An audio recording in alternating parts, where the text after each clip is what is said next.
Good morning. This is Faith in Our Hometown, brought to you as a community service and sponsored by Mercy Hospital, Joplin. And now, here's your host, Father Jay Friedel.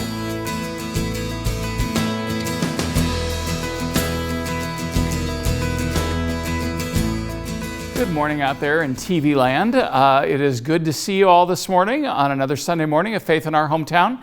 We're glad you joined us this morning. Some of the topics that we do on the show, people say, well, what does that have to do with anything? Why are you talking about that? But this morning, maybe one of those topics for you, because it's not typically about religion.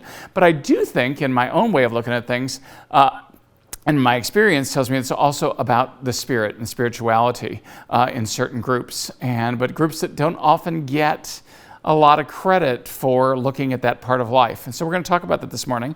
My guest is going to be Devin Thorton, who is a leadership consultant for Phi-Delta-Theta Fraternity. The Phi-Delts are on the campus at Missouri Southern trying to bring another fraternity experience to the campus. I myself am a Phi-Delt. I worked with them over at Southeast Missouri, and they recruited me over there, so I know a little bit from where I come. But we're going to be right back in to talk about why somebody would or wouldn't do this, and what are some of the things we need to watch out for. So we're going to be right back after this Mercy Minute, so stay with us. Lung cancer is the leading cause of cancer deaths in the U.S., and now we have an effective tool to screen for it. A low-dose CT uses a lower amount of radiation than a standard chest CT. Breathe in. Better detailed pictures than a chest x-ray of small abnormal areas of the lung. A person must be between 55 to 77 years old, asymptomatic, which means they don't have any symptoms such as coughing up blood, chronic cough, shortness of breath, unusual weight loss, or any other worrisome symptoms. They must also be a current smoker or have quit within the past 15 years, also must have a 30-pack year history or more, which equates to smoking 1 pack a day for 30 years, or 2 packs a day for 15 years. People generally avoid these scans, possibly due to fear of what could be found. Like many other cancers, if we can detect lung cancer early, it could be very treatable and life-saving.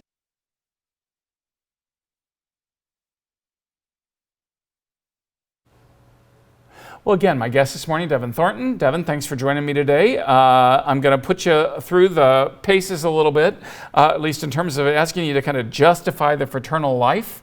But before we do that, tell us a little bit about yourself and how you got into this job. Absolutely. So my name is Devin Thornton, graduated from Georgia Southern University just this past May with my degree in communication studies. I had been a Phi-Delt involved in my organization since my sophomore year.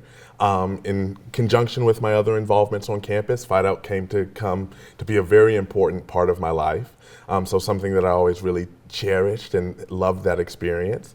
So during my time as an undergraduate, I got to get more and more involved in my organization, start participating, and then even going on to facilitate some of our leadership conferences. And then going from there, as I was starting to look at what my postgraduate life looked like after having a couple of other of my chapter brothers, having had the experience of serving our organization as a leadership consultant, it seemed like a great fit for me. Very excitedly, I applied for the process, and after getting it, I've been in this position since about June, and I haven't looked back since. It's been very enjoyable. Well, good.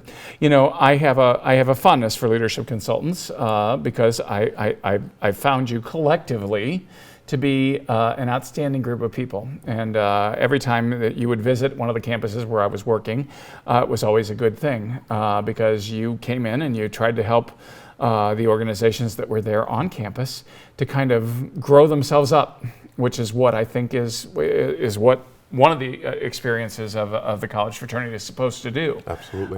Is to help us grow up, and especially in terms of character and in terms of, I keep saying we'd be a whole lot better off if we didn't call ourselves social organizations, but actually spiritual organizations, because I do think that was what the founders had in mind.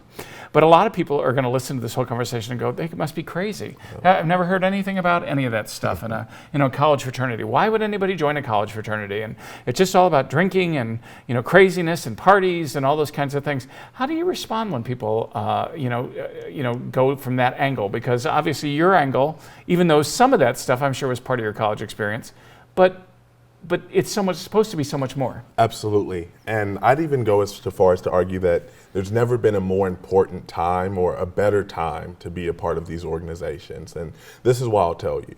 I said, I think when we look at our world and what we so desperately need, it's not just people, not just individuals, but groups of people motivated for change, groups of people motivated. And what our organizations are able to do is provide a space for young men or for our sororities, young women, to come together and share in a set of common values that, when upheld, multiply their ability to make an impact on their campus, in their community, and largely in the world. I think when we look at the range and the space of what fraternities and sororities can do, it's extremely powerful. And this is as great of a time as any to really join these organizations and invest in these organizations with the intent of sharing in those values. And while many think that, oh, we're now in a time where these organizations are so far away from the values that they were founded on, I think what is important to point out is when we see, especially in the most grievous cases of these negative things happening in fraternities and sororities, are two things that I think are important for us to realize. One, they're often a very important or a very disappointing microcosm of a collegiate experience, just under a specific microscope because of the title that's placed on these organizations. And two, that more often than not, what we're seeing is the impact that individuals can have on tarnishing the reputation and the impact and the ability to grow and develop in the way that they're supposed to, that they have on these groups. So if we can better understand the individuals who we're bringing into these groups and what values we're bonding them together through, we have the power to truly make or break the impact and the benefit of a Greek experience. Yeah, I would oftentimes when I'd be working with undergraduates and something would happen, they'd say, there we are getting a bad name again. And I'd say, all right, look, here I can tell you about having a bad name. You know, I wear one of these. What happened when we started to realize that throughout history that some of my brothers abused other people. And it was just one of those things. Now, the only way I can say is that, well, I haven't done it, but it was one of my brothers who did. And if we had had a more open culture, a culture where we could actually have known what was going on and have challenged each other and been able to do that in ways that could have, I think, made a much different path through, where unfortunately we were in a culture that was so ashamed of it, would cover it up, and sometimes take the side of the authority rather than the side of the vulnerable people. Could have been a very different outcome. Absolutely. And I just say to everybody, it's just like, well, I didn't do it, but they were still my brothers, which means that now, how do I become part of the solution that makes amends for some of the stupid and horrible things that were done? How do I make those amends in this day and age to try to make sure that it doesn't happen, again? Absolutely. How do we do that? I think building a culture of accountability and responsibility is inherent, and it's extremely important. And it's something that has to be, inherent to the development of our organizations in this nature. As a person who works in the fraternal industry, it would be downright irresponsible for me not to see that the consequences that the actions of fraternity members, even my own brothers, have had not just on the reputation of Greek life, but on the reputation of our college campuses, the safety of our students, just this large, grandiose amount of things that could go on and be now perceived negatively. It would be irresponsible of me to ignore that.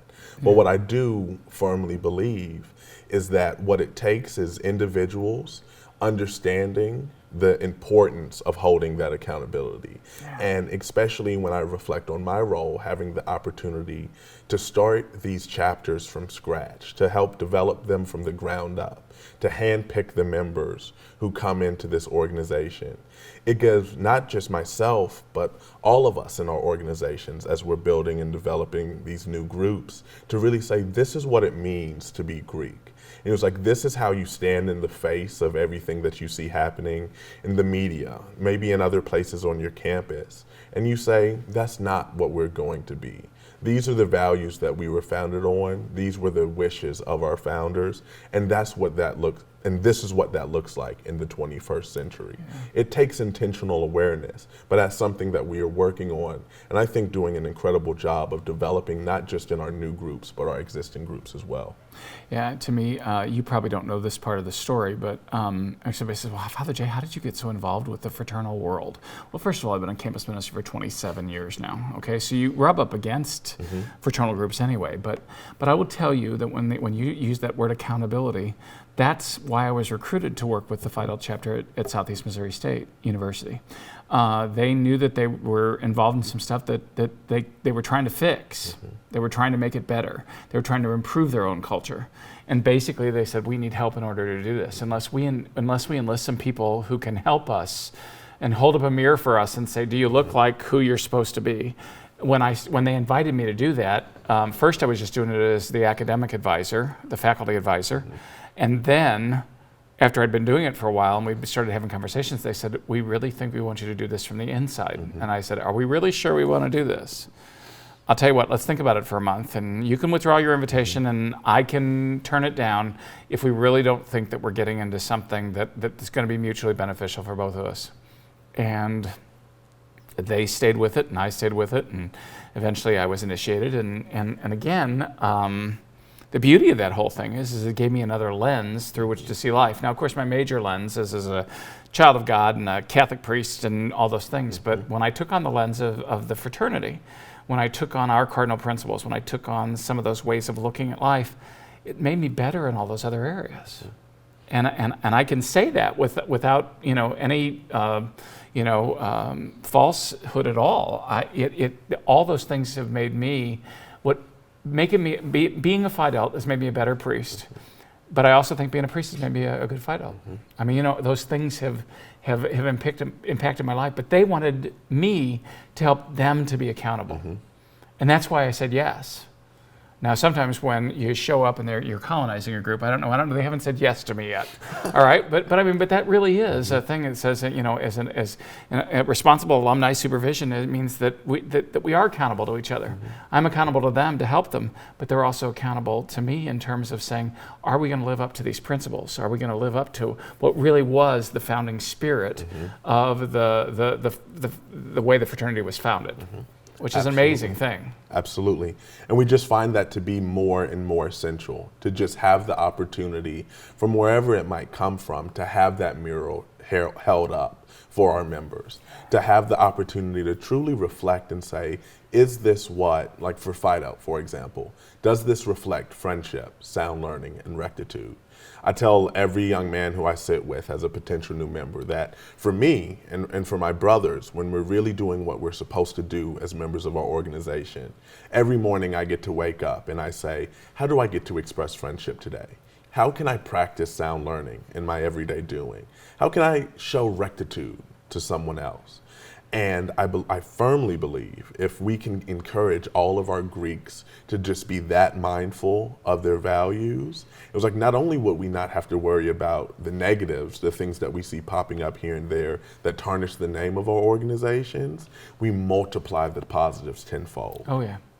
Well, and again, I said this, some of the groups were a little concerned, that they were going to bring another fraternity onto the campus. And I just said, look, if we're all doing what we're supposed to be doing right, we'll all wind up with the right people, and there's room for plenty of organizations on the campus. Yeah, but you have to do that from your principles and values, and we're going to have to do it from ours. But the beauty of the thing is that, again, these are what I love about the fraternal experience is something self-chosen. When I deal with my Catholics on campus, okay, they were most of the time grown into it, okay?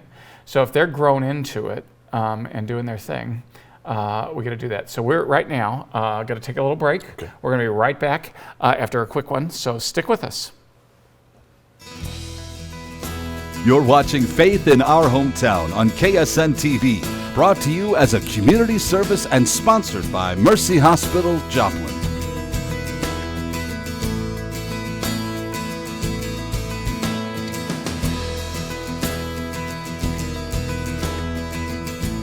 Well, again, my guest this morning, Devin Thornton, a leadership consultant for Phi-Delta-Theta Fraternity, which is colonizing right now on the campus at Missouri Southern State University.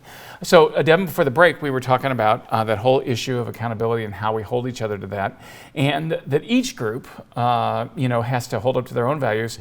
And then my point right before we took the break is that, so many times, people just inherit me. They're just like, okay, he's the priest, so I'm a Catholic, I move here, I got him. All right. One of the things I love about the college fraternal experience is that it's self-selection. It is the opportunity for people to say, okay, for the first time now, maybe in my young adult life, who am I going to bond with? Who am I going to join myself to? What values and principles am I going to give myself over to? What lens am I going to see and try to look at life through? And how do we do some of that? And that's why I say, I think at our truest, fraternities and sororities are supposed to be spiritual organizations rather than just social organizations. Because it's not just about who am I going to hang out with on Friday, but who am I going to hang out with, who am I going to grow with, who's going to push me to grow to my fullest potential, and then how are we together going to make this world better by what we're going to do in the world. Absolutely. And I think as much as we have to latch on to those values that were set out by our founders, as we also, just as you mentioned, it's more than just saying, okay, this is who I'm a part of now. Like, this is the group that I identify with now. It's how much of that group's identity do I now take on? And at its highest function, we get to say, okay, in taking on this group's identity, I now have a higher standard to hold myself to than other people who are on this campus. It's that I know that I have the requirements of thousands of other members of my organization and the representation of each one of them and my founders. Every person who has come into this organization before me, that burden is now on my back. And how do I stand firm in that? And when we have the opportunity to encourage our members to really embrace those values, to reflect those values in their everyday life, I think it truly is. It's just so exciting to see that identity development, especially for our collegiate students.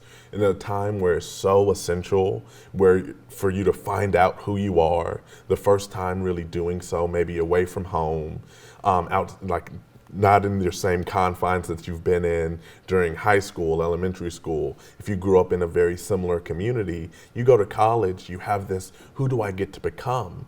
And then when I think about Fight Out, our slogan, we say, become the greatest version of yourself, right? Yeah. It was like, and we give you an opportunity to pursue that within the confines of our organization and reflect that outwards. And I think that's powerful. Well, and again, to give that a little bit of the twist of my favorite quote is from one of the six founding fathers, and he would always say, to do what ought to be done, but would not have been done unless I did it, I thought to be my duty. All right?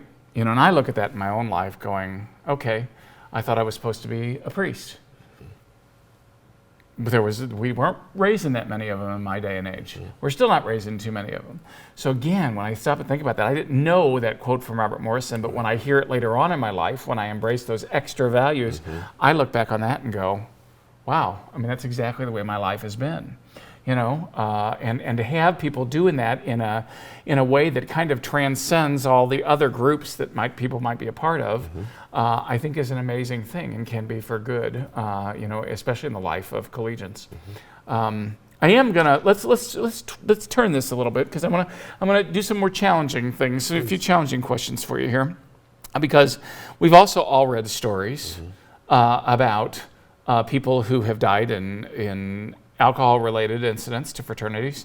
Some have died in hazing incidents for fraternities where literally, my first semester at Southeast, one of the members of our campus community was beaten to death by his fraternity. And so that's one of the reasons why I kept my distance from the fraternities for so long, is because I kept hearing all this negative stuff. If I were a mom or a dad or a grandma or a grandpa watching this show this morning, should I be worried about my son or daughter joining a group like that? What I would say is this. It was like, again, it would be blatantly irresponsible for me to ignore the negative things that have been a result of a Greek organization. And I think as what is most important to be known for me is that is a flagrant disrespect to the foundation and the entire structure of all of our organizations, regardless of which organization that you find yourself a part of. And I think, and I speak specifically for Phi-Delta headquarters as a representative of them, but for Greek structures as a whole, in which it is our central priority to ensure that habits and actions like that do not happen. And we try and intervene and act in every way possible that we can. We maintain active communication and connections with our chapters.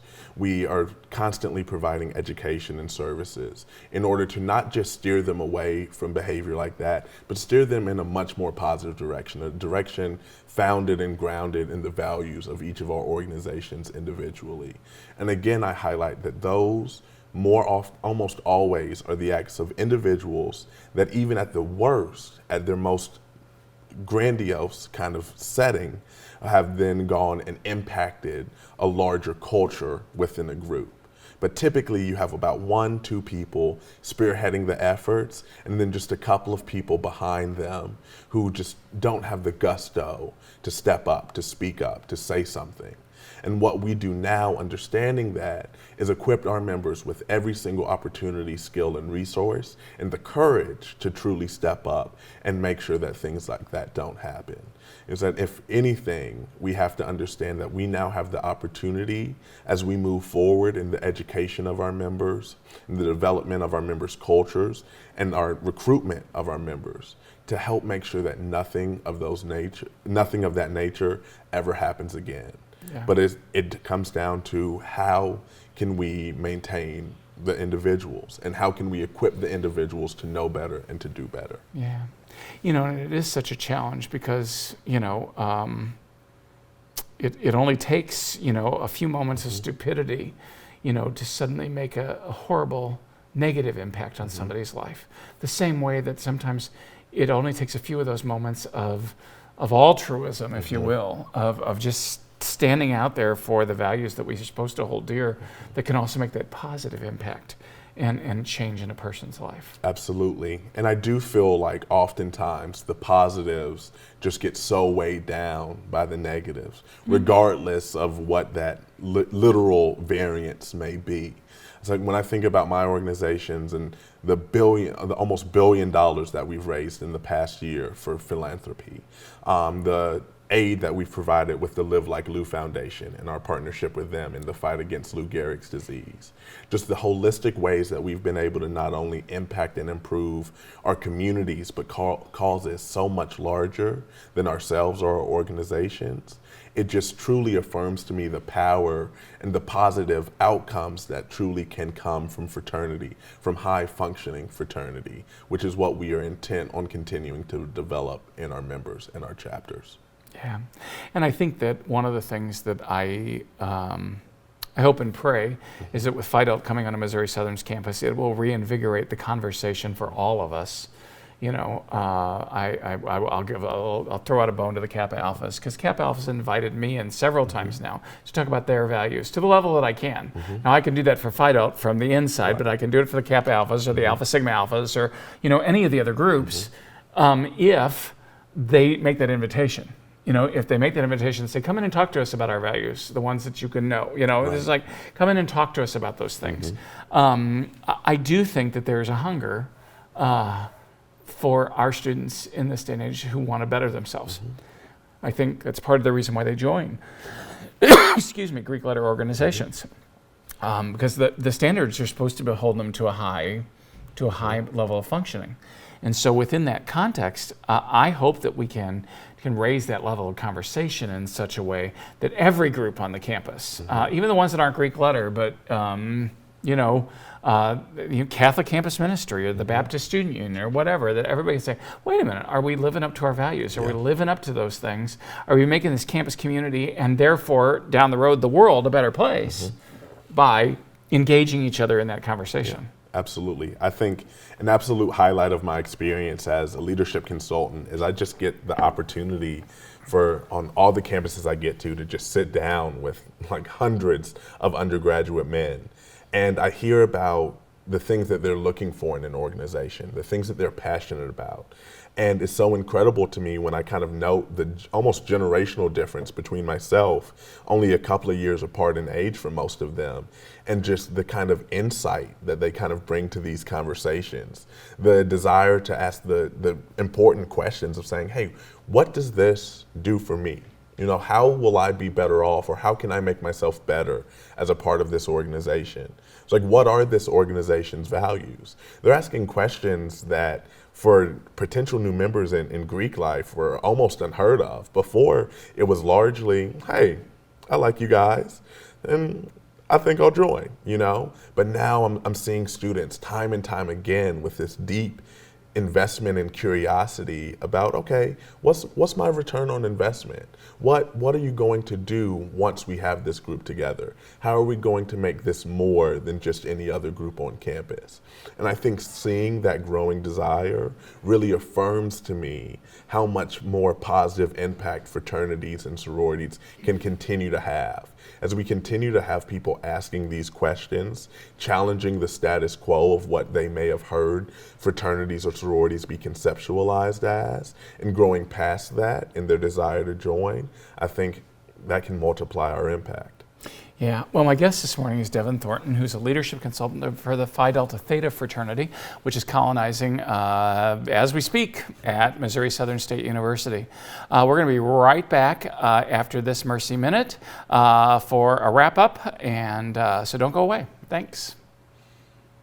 I was in shock, you know, and in denial, and I couldn't believe it was me. I was healthy, feeling well, but unbeknownst to me, after the colonoscopy, I found out that I had colon cancer. My name is Mario Guerrero. I'm an ethicist. I help people that are in a hospital and the medical staff process some of the difficult situations. In this case, it was the other way around. Well, I'm glad I caught it earlier. On my 50th birthday, I had a regular checkup. I wasn't concerned because I felt well. No family history of this type of cancer, and yet I developed this type of cancer. During the process of the colonoscopy, they were able to remove that polyp. And having that done within the hospital setting, they can just address all the issues right there and then. I'm a great believer in early detection. This is such a silent disease, and you really don't necessarily have symptoms. Go get checked. Follow up with your physician. Don't wait. Well, I hope this morning that maybe we've at least broadened some of the conversation about some of the things that are really at the heart of what are supposed to go on a college campus, and that is the betterment of the human person. You might not know this, but the church formed higher institutions of higher learning years and years ago because we thought that at the end of the process, if you did all the work of learning, you'd eventually get closer to God. That's how it all got started. And we're still trying to do that, but sometimes in secular ways of looking at things. Missouri Southern is a secular state university. So everybody has to figure out what values they hold and how they want to hold true to those. I personally believe that the college experience and also the college Greek experience can lead people to sharpen and hone those values and to become people of greater character once they examine those things. I hope that that organizations like all of our Greek organizations at Southern will do that. God bless and have a great Sunday. Join us again next week. Thanks for watching. Faith in Our Hometown can be seen Sunday mornings at 6:30 and 9 a.m. on KSN. Brought to you as a community service and sponsored by Mercy Hospital, Joplin.